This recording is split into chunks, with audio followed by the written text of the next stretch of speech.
Ато зонасында кечкен күнді вамында 2 Украин арбии яраланды. Жинкаверлер Украин мевземлеріне bir элекере атеш ачқан еді. Бұны штабта білдірелер. Энкер гын вазиет Мариуполь йонелішінде қайдетілді.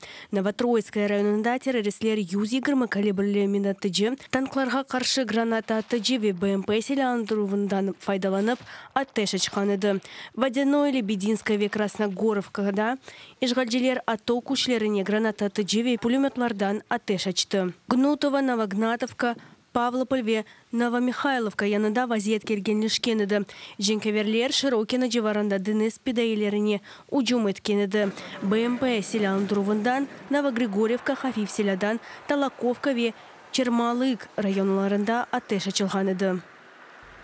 На Донецькому напрямку ворог також активно порушує. Донецкий уналишенде жинкаверлер минатыжы, гранатыжы ве БМП вастасыне Новогригорьевкаға аташ ачкан еді. Танкларға қаршы гранатыжы ве пулеметлардан Авдеевка ве Бутовка очағына уджум етілді. Гранатыжы ве Хафив селяндан террористлер Верхнетроицкая ве Зайцеваға аташ ачты. Писки районында жинкаверлерінің снайперлері чалышкан еді. Луганская уналишенде ишгалжилер Новозвановка районында ато күчелеріне уджум етті. Троицкая, Крымская ве станица Луганская да вазиет кергин еді.